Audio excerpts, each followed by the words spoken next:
Cumprimento a igreja com a paz do Senhor. Amém. Poderoso Deus, nosso Pai, pedimos ao Senhor que ilumine a mente da nossa irmã missionária Roseli, que vai ministrar as palavras hoje. Que ela seja um canal de bênção para todos nós. Que o Espírito Santo se manifeste, para que todos nós aqui presentes possamos aumentar o nosso conhecimento e a nossa fé em Ti, Senhor. Obrigado.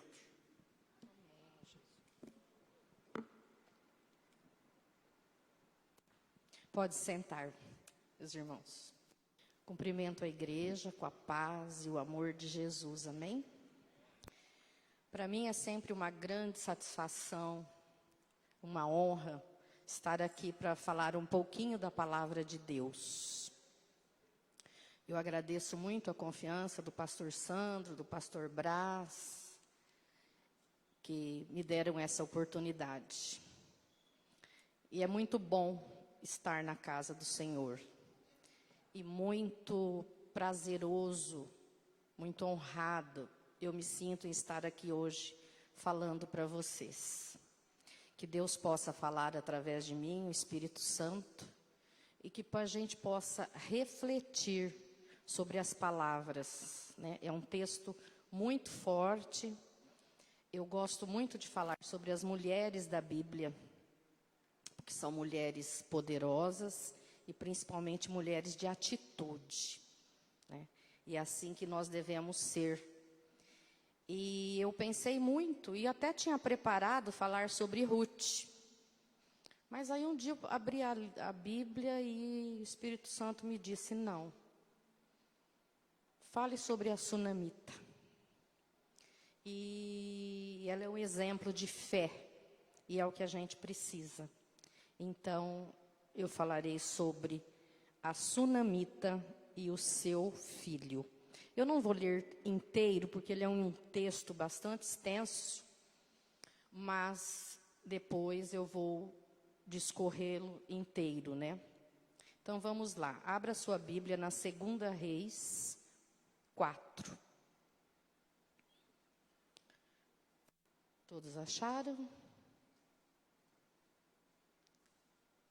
A Sunamita e o seu filho.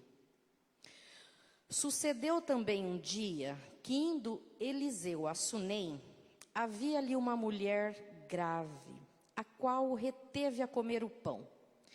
E sucedeu que todas as vezes que passava ali, ele se dirigia a comer pão. E ela disse ao seu marido, eis que tenho observado que este que passa sempre por nós é um santo homem de Deus. Façamo-lhes, pois, um pequeno quarto junto ao muro, e ali lhe ponhamos uma cama, uma mesa, uma cadeira e um candeeiro. E há de ser que, vindo ele a nós, para ali se retirará. Sucedeu um dia que veio ali, e retirou-se àquele quarto, e se deitou ali. Então disse ao seu moço Geazi, chama esta Sunamita. E chamando ele, ela se pôs diante dele. Porque lhe tinha dito, dize-lhe, eis que tu nos tem tratado com todo o desvelo, que se há de fazer por ti? Haverá alguma coisa de que fale por ti ao rei ou ao chefe do exército?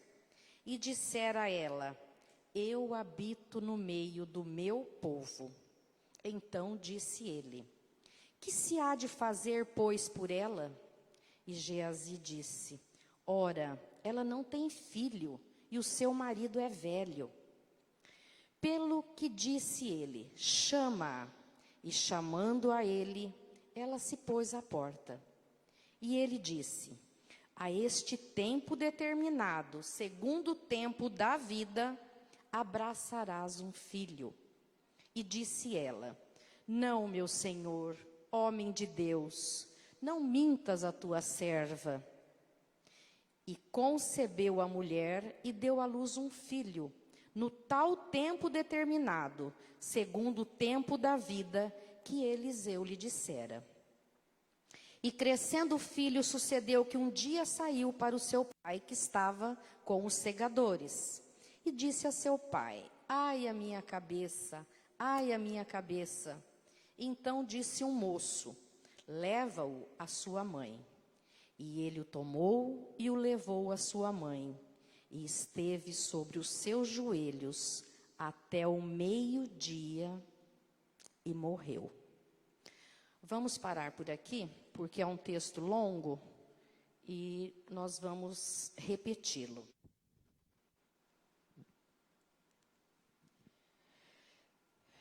Meus irmãos, essa história da sunamita é uma das histórias mais emocionantes, está entre as histórias mais emocionantes da Bíblia, né?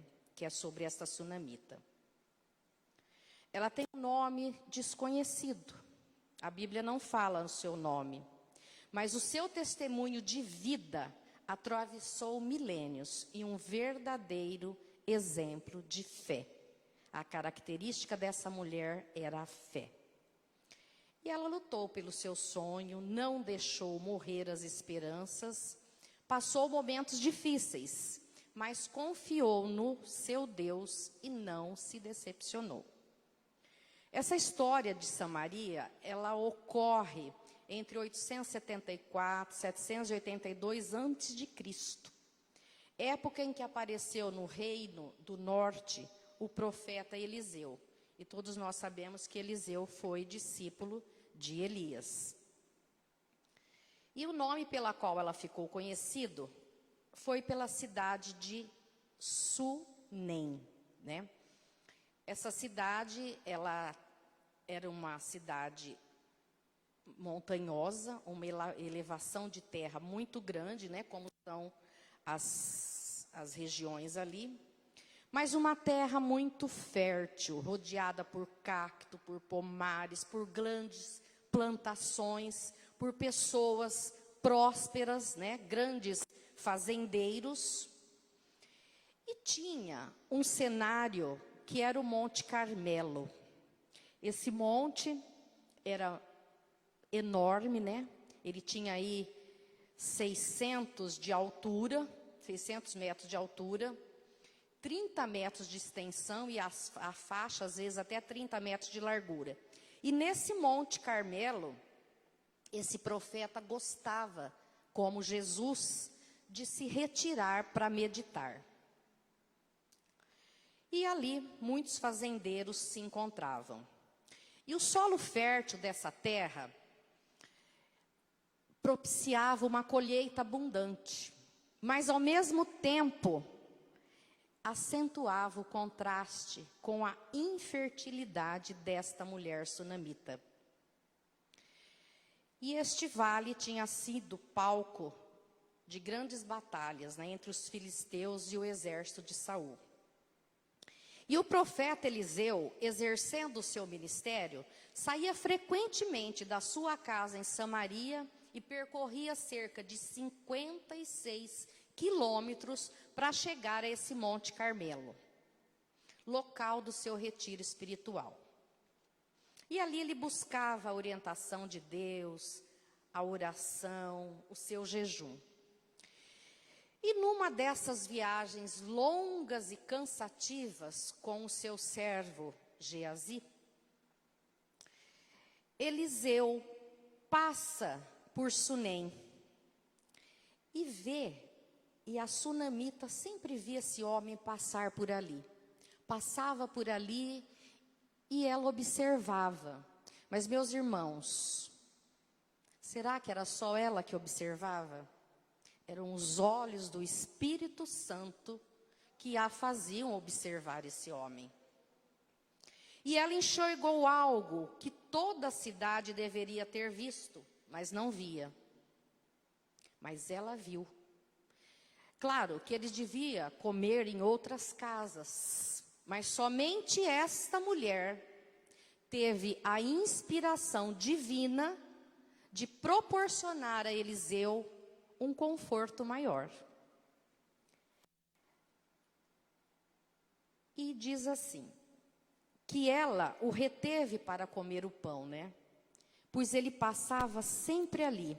E ela disse ao seu marido: eis que eu tenho observado que este que sempre passa por nós é um santo homem de Deus. Esta mulher era abastada financeiramente, mas ela possuía duas características. Ela era generosa e era hospitaleira. E ela tinha com o seu marido uma cumplicidade. Ela não tomou a decisão sozinha, eu vou fazer tal coisa, né? Ela chegou para o seu marido e colocou o desejo do seu coração. E aqui nós estamos, acho que em número, não sei, mas acho que é paritário, homem e mulher. Mas aqui eu faço uma reflexão de mulher para mulher e também para os seus maridos. Nós temos sido cúmplices em nossos casamentos. Nós dialogamos com o marido e com a mulher. Será que nesse mundo de hoje, o celular é mais importante que o diálogo entre o marido e a mulher? Eu até falei para o meu marido essa semana. Às vezes a gente deita, assiste alguma coisa e depois a gente vai ver o que tem no celular. Eu falei, olha, nós vamos combinar uma coisa. Dentro do quarto não entra celular. Por quê? Porque você perde meia hora ali no celular, no mínimo, antes de dormir, né? Então vamos refletir o que esse aparelhinho, que pode ser canal de bênção e de utilidade, está fazendo na vida das famílias. E essa mulher tinha muita atitude, muita coragem, né? E aí ela tem esse discernimento espiritual. A sua atitude de ajudar o Eliseu e ao Geazi, ela refletia o zelo e o amor de Deus. Ela sabia que ela também seria abençoada ao abençoar esse homem, né? E a hospitalidade na Bíblia tem um papel muito importante. Era hábito, né, receber discípulos, os que andavam com Jesus, abrir a porta da casa e comia meia dúzia e comia 10, né? Era muito comum a hospitalidade naquela época. E a gente sabe que foram hospedados até anjos, sem saber que eram anjos, através da hospitalidade, né? E ela sabia que fazer o bem àquele homem de Deus é como se ela estivesse honrando o próprio Deus. Aquela mulher tinha uma coisa que eu destaco sempre, e que aquela pastora, no Congresso das Mulheres, disse aqui: eu quero me cercar de pessoas que tenham compaixão. Eu acho que eu já falei sobre isso um dia na oração da manhã. O que é ter compaixão? É você olhar o próximo com os seus olhos, com os olhos de amor, com os olhos de caridade, se colocar no lugar do outro, sentir a dor do outro, a necessidade do outro. E nós fazemos isso? Eu acho que poucos conseguem se colocar no lugar do outro, sentir a dor do outro, sentir a necessidade do outro, sentir a fome do outro, sentir o frio do outro, sentir a dor do outro, parar para ouvir a dor do outro, auxiliar o outro. Isso é ter compaixão, né? Então essa tsunami tem uma atitude de amor e com os olhos espirituais pede ao seu marido que construa um quartinho ali na casa. A gente vê nas escrituras que as casas de antigamente, elas tinham uma laje, né? E uma escada lateral, porque era fresco lá em cima, né? Então eles subiam. E ela pede que ali seja feito um cômodo para esse profeta. para que ele tenha mais conforto, para que ele possa descansar, tendo em vista que o Monte Carmelo ficava muito longe, né? Então, façamos ali um quarto e colocaremos uma mesa, uma cadeira, um candeeiro, e ele, vindo a nós, poderá ali se recolher. Ela pôs os seus bens a serviço dele, a serviço do Senhor.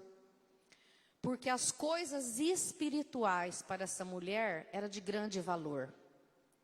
Ela tinha tudo de material, né? Mas o que ela valorizava mesmo eram as coisas espirituais. E Eliseu, vendo a sua dedicação, faz com ela uma última prova de fé. Oferece recompensas materiais e honras sociais, né? Parece muito aqui com aquela passagem de Jesus com o cego, né? Em Jericó, o Bartimeu, que diz: o que quer que eu faça por ti? O que quer que eu faça? E ele disse: que eu veja. Como ele achava que ela tinha tudo, ele pensou: o que eu vou oferecer por essa mulher? Vou recomendar o nome dela para o rei, para o chefe do exército. E ela diz que não, que ela habitava no meio do povo dela, que era feliz com aquilo que ela tinha. Ela não estava preocupada em ter mais bens materiais, posição ou títulos, né? Ela valorizava muito a família. Porque hoje, e principalmente estar entre amigos, na comunidade dela. Essa mulher devia ser muito útil na comunidade em que ela vivia. Hoje as famílias raramente se encontram. Nós ainda temos o privilégio de viver numa cidade pequena, em que a gente se senta no almoço com a família, no jantar, né, no final de semana. Mas cidades grandes, isso hoje é artigo de luxo. Pai vê filho de manhã e olha lá, e só à noite a mãe também, né? Os filhos na creche, os filhos em escolas, enfim. Cada um voltado para o seu mundo. Por isso que nós vemos hoje tanta gente com depressão. Não tem esse calor, esse contato familiar, esse contato com pai e mãe, esse contato com a avó, com avô, tão importantes, né? Enfim, o mundo está desprovido de valores fundamentais. A criança hoje é difícil a que carrega esse valor. Nós ainda estamos debaixo da cobertura de Deus e conseguimos passar para os nossos filhos os valores. Mas o mundo aí fora é terrível. O que nós plantamos, se não tivermos cuidado, o mundo arranca. E é o que nós estamos vendo aí hoje, né? Tanto suicídio, tanta droga, tanta bebida, tanto vício. É o inimigo, né? O inimigo, ele é astuto demais. Mas vamos falar sobre o sonho da sunamita e a promessa de Deus. Eliseu ouve o sábio conselho de Geazi, que lhe informa que a sunamita não tinha filhos. E era o antigo sonho dela. Ela desejou tanto, né, esse filho, correndo pela casa. E naquele tempo a mulher era discriminada. A mulher que não tinha filhos, ela era discriminada pela sociedade. Tinha leis que o homem poderia até separar-se, pedir divórcio, porque ela não lhe dava filhos. Não se tinha os recursos que tem hoje e nem se sabia que não era só a mulher que pode ser estéril, o homem também pode. Mas a mulher levava a culpa, submissa, discriminada. E o filho mais velho se encarregaria de cuidar do pai, dos pais, né? E quem não tinha filhos dependia da caridade, dependia das colheitas, daquele milho que caía, que era reservado para os órfãos, para as viúvas. E essa sunamita não tinha filhos. Era um sonho esquecido, relegado ao passado. Minhas irmãs, meus irmãos,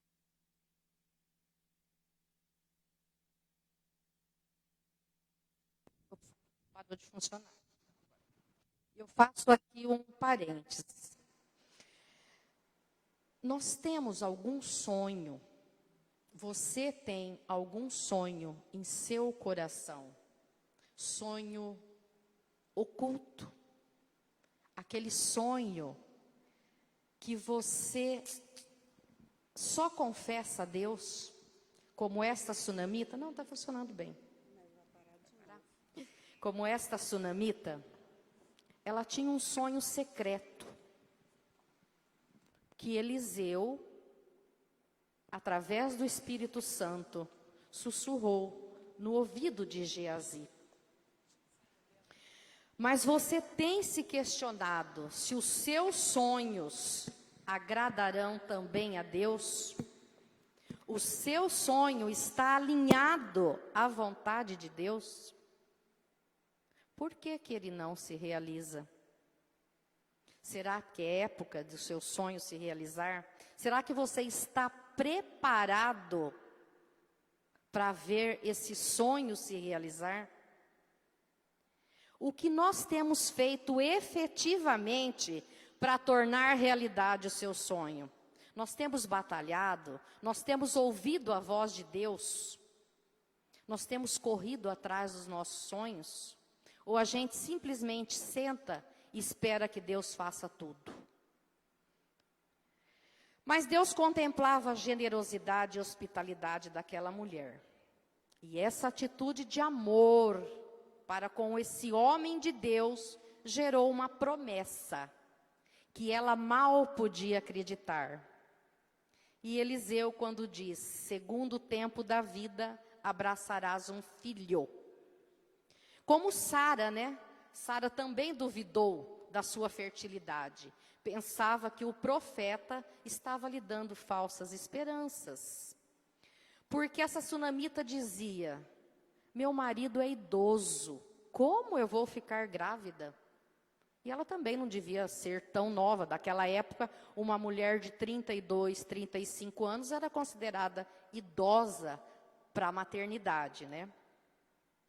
Mas ela se daria conta de que Deus não decepciona ninguém. E a mulher concebeu e deu à luz um filho exatamente no tempo que Eliseu profetizou. E dentro de um ano, a promessa se cumpriu, porque o amor gera vida, paz e alegria.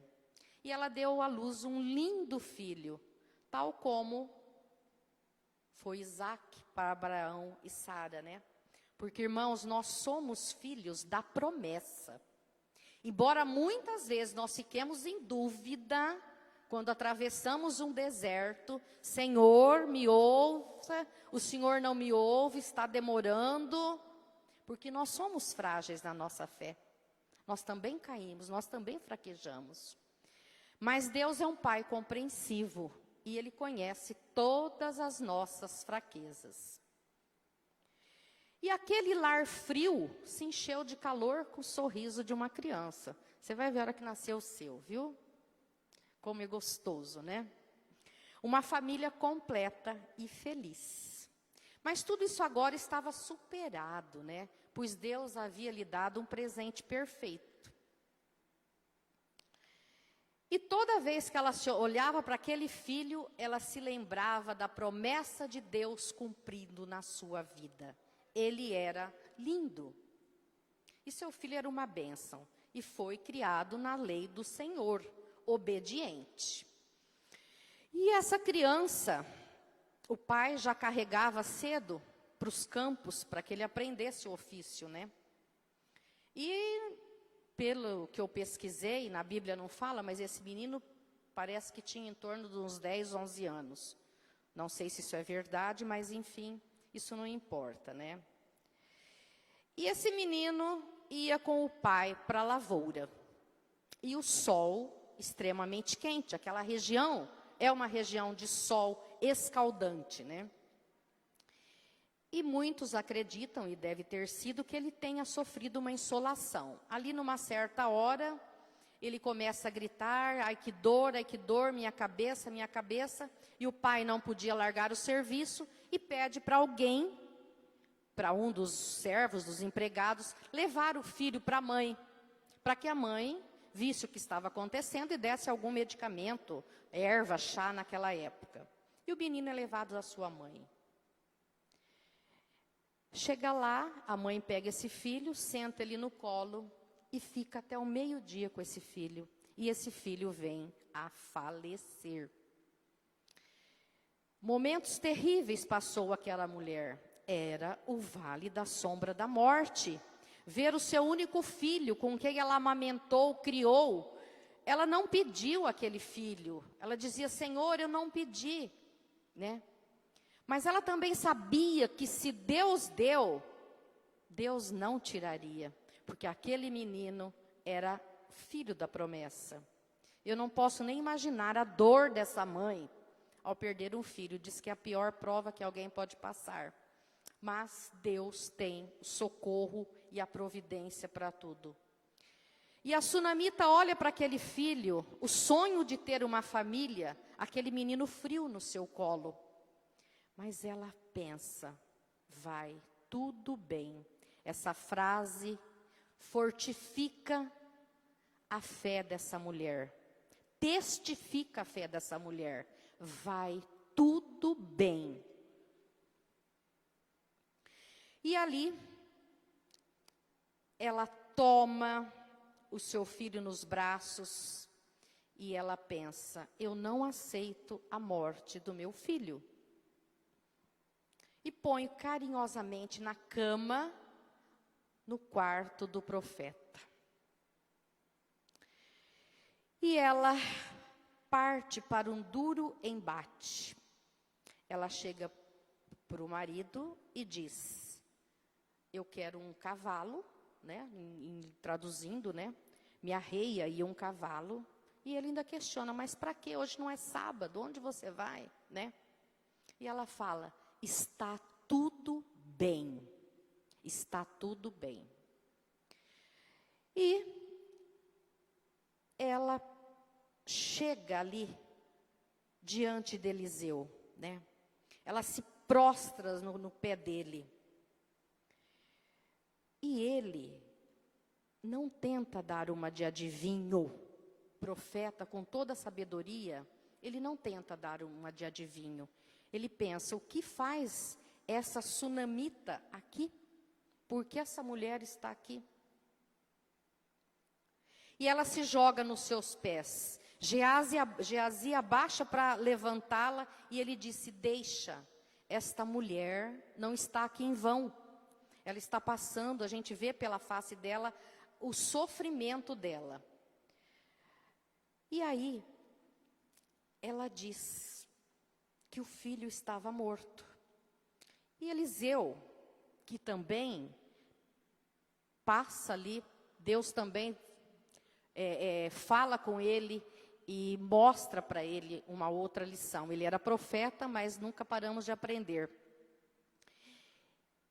E ele diz assim para o Geazi, corre, né? Pega o cavalo, corre lá e põe o meu bordão sobre esse menino, achando que isso ia resolver a situação. Mas há tarefas que não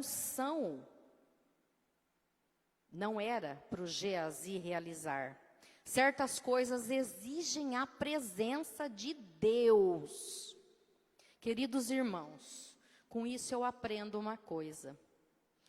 Nós não podemos delegar a outros a missão que Deus colocou em nossas mãos. Não era para o Geazi ir, era para Eliseu ir.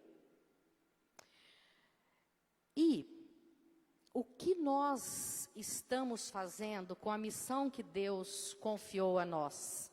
A nossa casa, a nossa família, aos nossos irmãos, aos nossos filhos, ao nosso ministério. Irmãos, para que a gente realize tarefas para o nosso ministério, nós não dependemos de cargo dentro da igreja. Quando o pastor Jorge, eu estava no caminho com meu marido para Poços de Caldas, era nosso aniversário de casamento, e o pastor Jorge me ligou e disse, gravou um áudio, olha, você vai ser consagrada missionária. Eu disse, pastor, eu não quero cargo na igreja. O que eu tenho que fazer, eu não preciso de cargo. Seja na assistência, seja onde for. Não, chegou a hora, Deus me falou que chegou a hora, e você vai ser consagrada missionária. Irmãos, eu estaria aqui pregando, mesmo se eu não fosse missionária, né? Eu fiz teologia, eu tenho muito que aprender, eu estudo, né? É que eu disse para o meu marido hoje, é muito mais fácil dar aula numa faculdade com 40 alunos, porque o professor tem um pouquinho mais de conhecimento, né? Então você fica segura. Agora aqui não. Vocês sabem muito mais do que eu. Pastor Teixeira, né? Braz, todos vocês sabem mais do que eu. Mas nada que a gente não abrace com compromisso que a gente não consiga fazer. É só se preparar, né? Porque mesmo para dar aula, a gente estuda. Mesmo tendo feito uma faculdade, mas a gente estuda muito para dar aula. E como aqui. Bom, mas aí ela fala não, ele volta e fala não deu certo. E ela fala assim, eu só saio daqui com você, com o Senhor. Fala para Eliseu, é o Senhor que eu quero para ressuscitar o meu filho, ela pensa. E ele vai. Isso aconteceu com a filha de Jairo, né? Ao que o mestre deu a instrução, crê somente. E aquela mulher cria muito. Aquela mulher tinha uma fé inabalável no nosso Deus. Porque o calor humano é capaz de ressuscitar. É capaz de ressuscitar. Deus cura, transforma, liberta, ressuscita a minha e a sua esperança. Viu, Reginaldo? Deus ressuscita a nossa esperança, os nossos sonhos. E eu creio. E ali, Eliseu, diante daquela insistência daquela mulher,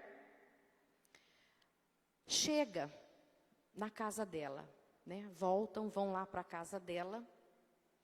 E pela oração, ele sente, o Espírito Santo fala que ele tem que transmitir calor para aquele corpo, né? Era como se Deus, como se Deus, através de Eliseu, passasse fogo de vida para aquele corpo daquela criança morta. E é o que ele faz, né? Depois da oração, ele tem um contato direto com esse corpo desse menino morto. E tal como Jesus que quebrou paradigmas, né? Ele toca no morto, porque quem fazia isso ficava impuro pelas leis de antigamente.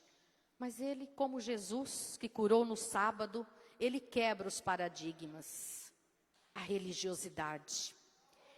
E deita-se sobre esse menino, boca com boca, olho com olho, mão com mão, e passa aquele calor, e este menino espirra 7 vezes e abre os olhos.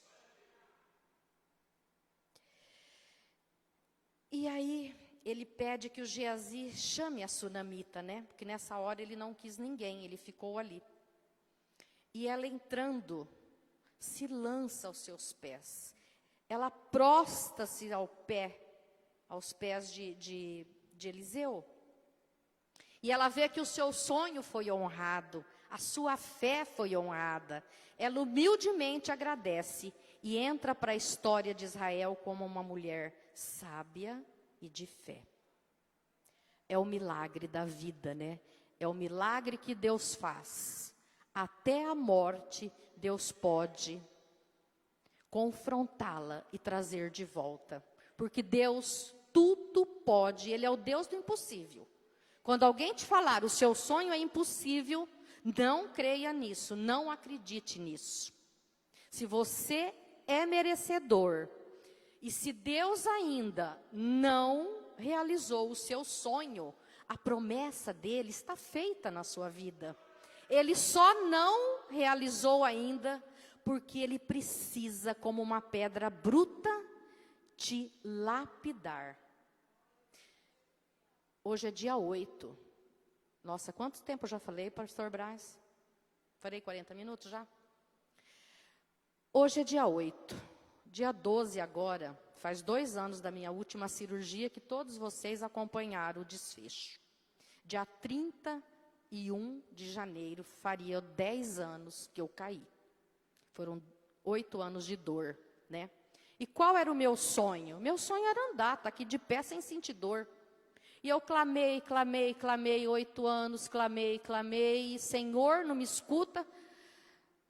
Aí tinha gente que me dizia assim, não, mas você tem que falar não, Senhor, eu não aceito.